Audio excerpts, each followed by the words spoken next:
Halo, selamat datang di Praktikum Petrologi. Kali ini kita akan membahas tentang batuan ultramafic. Batuan ultramafic ini termasuk batuan beku. Batuan ultramafic ini merupakan batuan yang mengandung mineral olivin, ortopiroksen, klinopiroksen, dan mineral mafic yaitu hornblende. Nah, olivin ini kita bisa identik dengan warna hijau seperti batuan di bawah ini, itu tuh banyak banget olivinnya. Kemudian ortopiroksen dan klinopiroksen ini keduanya sama-sama piroksen, hanya saja ketika piroksen itu mengkristal dan membentuk sistem kristal ortorombik akan dinamakan ortopiroksen, dan kalau misalnya piroksen itu mengkristal membentuk sistem kristal monoklin itu akan disebut klinopiroksen. Kemudian mineral-mineral ini tuh sangat penting dalam penamaan batuan ultramafic. Karena akan dilakukan metode plot segitiga yang akan dijelaskan selanjutnya.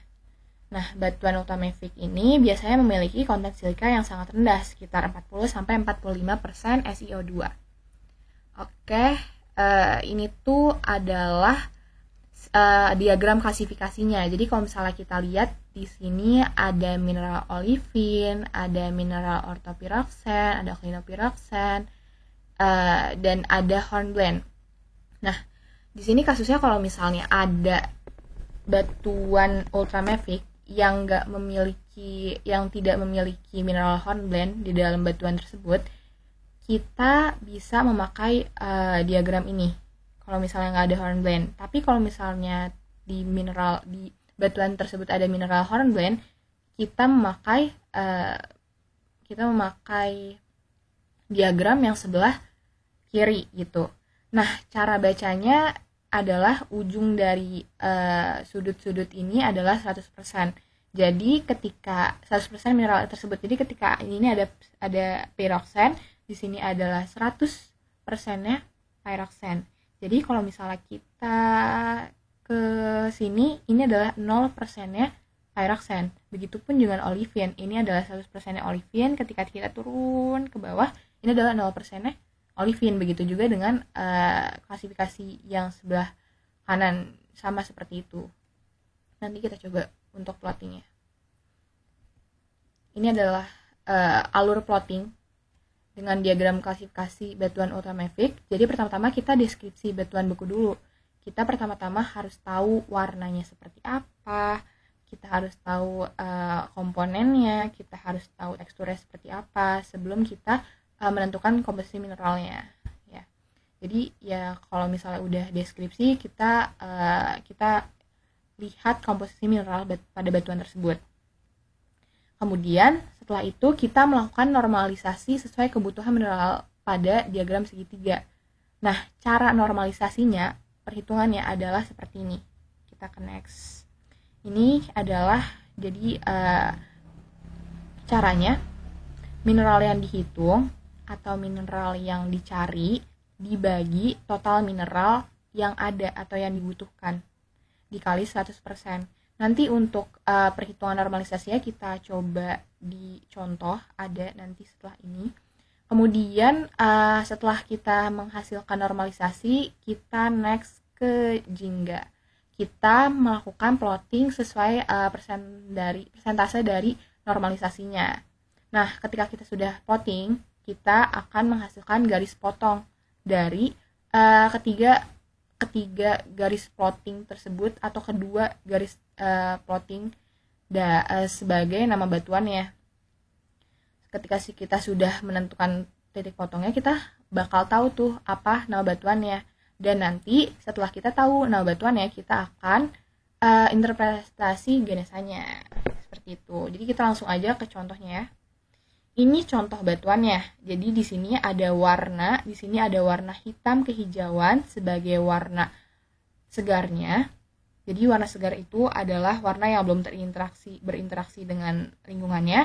Dan di sini tuh ada warna lapuk. Warna lapuknya di sini coklat kehijauan. Jadi warna yang sudah berinteraksi dengan lingkungannya. Nah, untuk deskripsi warna, kalau bisa hindari seperti hitam pekat, coklat muda, coklat tua. kalau bisa kita memakai dua warna seperti ini, misalnya hitam dan hijau. Jadi hitam kehijauan, coklat kehijauan, misalnya hitam keputihan gitu. Itu yang disarankan. Kemudian ada komponen. Di sini komponennya ada phenocryst dan ada massa dasar. Phenocryst di sini ada terdiri dari 75% dan massa dasarnya 25%. Untuk massa dasar itu adalah kristal-kristal mineral yang sangat halus. Kalau misalnya phenocryst itu yang bisa terlihat oleh mata seperti itu. Nanti untuk perhitungan presentasinya akan dijelaskan setelah ini. Kita ke tekstur dulu. Tekstur di sini ada vaneritik. Nah, vaneritik itu adalah ukuran kristal yang bisa dilihat oleh mata telanjang. Kalau misalnya kebalikan dari vaneritik adalah apanitik, jadi nggak bisa dilihat oleh mata telanjang. Tapi kalau misalnya ada yang bisa dilihat, ada yang nggak bisa dilihat dengan mata telanjang, kita sebut dengan porfiritik. Itu untuk ukuran kristalnya. Kemudian ada derajat kristalisasi. Ini ada, kan kalau misalnya derajat kristalisasi ada holokristalin, hipokristalin, dan hipohialin. Nah, untuk holokristalin ini yang sepenuhnya dari kristal-kristal mineral, terdiri dari kristal mineral.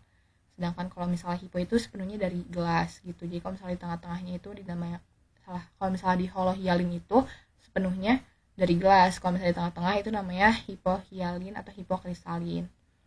Itu untuk derajat kristalisasinya. Nah, kalau misalnya kemasnya adalah inequigranular. Kalau misalnya kita lihat lebih dekat lagi, ini tuh dia memiliki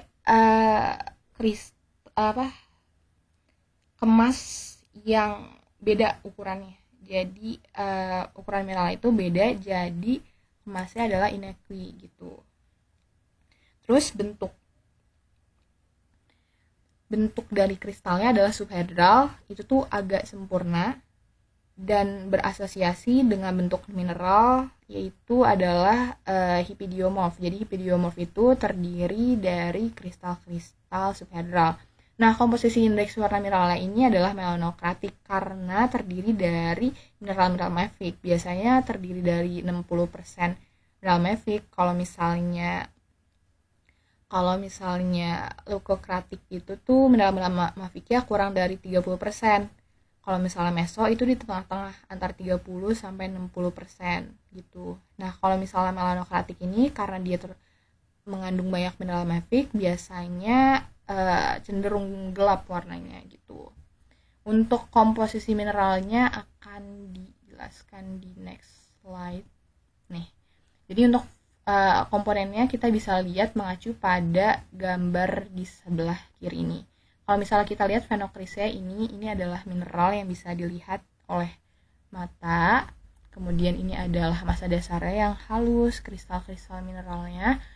Dan komposisi mineralnya kita lihat di sini tuh hornblende. Kalau misalnya kita zoom nanti aja kita zoom ya. Ini ada hornblende sekitar 25%. Di sini ada pyroxene sekitar 20%. Di sini ada olivin sekitar 50%. Dan di sini ada plagioklas, sedikit plagioklas. Kalau misalnya kita zoom satu-satu, ini ada hornblende. Kemudian di sini ada pyroxene yang warna hitam pekat ini. Kemudian olivin hijau. Kemudian ini ada yang plagioklas yang agak putih. Itu. Nanti untuk persentase mineral maupun phenocryst dan massa dasarnya bisa mengacu pada gambar ini ya. Kemudian ini jadi udah lengkap komposisi mineralnya. Tadi sudah dijelaskan bagaimana cara menghitung persentasenya, mencari persentasenya maksudnya. Oke, ini cara normalisasinya. Pertama-tama tadi kita udah dapat olivinnya 50%.